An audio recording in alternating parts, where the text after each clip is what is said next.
Prince Eke narrates the ordeal, and he suffered in the hand of his kidnappers. Nollywood actor Prince Eke was released by his kidnappers a couple of days ago after he was suddenly kidnapped last week. Below is the personal narration of the chilling ordeal he had to through, driving to Port Harcourt with my pa, around Jubima Link into Port Harcourt Road from Ower Airport Road. 3 guys jumped out of the bush with heavy guns, shooting directly at us driving towards them. As I tried to reverse, 2 came from the back with guns too.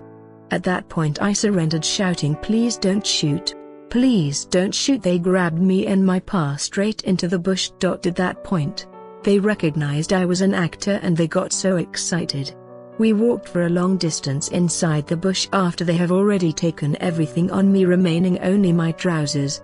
They blindfolded and took us to one uncompleted building and then removed the blindfold. They waited till night before they took us by okada for about 30 minutes ride to another uncompleted house where someone lives, because I heard voices. There, they took away my ATM cards and requested for my PIN, of which I told them. There in the building, there were 9 of them.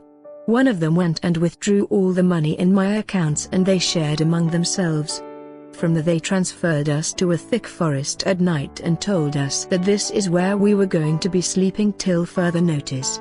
They chained us as we slept on the bare floor, guided with 4 gunmen.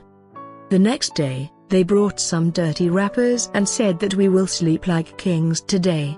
Then I realized that these were young boys of about 21, 22 years, as one of them told me his story of becoming a priest but fought and got suspended.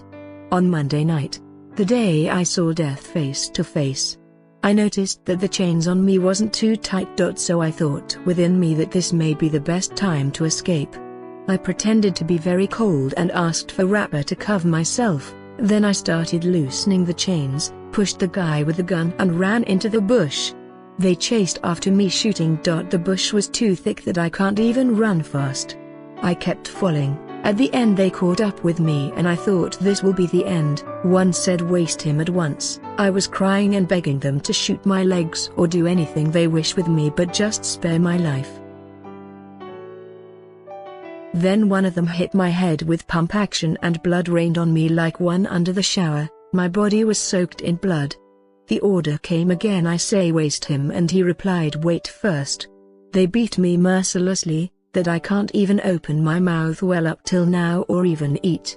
They were hitting me all over my body with guns and knives.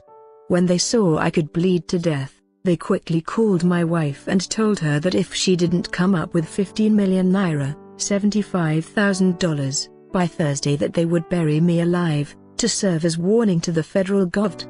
And others who think they can joke with their business. At the end, their boss told them to tie me crocodile style for 3 days without food. They tied my hands, legs and head together for about 3 days. I went to hell and back. I don't even know how to explain it. All I know is that God was in action, and knows why He gave me another chance. One of them told me that I am so lucky to still be alive, that anybody that tries to escape is nothing but instant death. At the end, we paid the much we could gather and they freed us. Coming out from the forest took over 45 minutes on bike at high speed. I still can't believe I'm alive today. Now I know that God has a mission for me here on earth to carry out.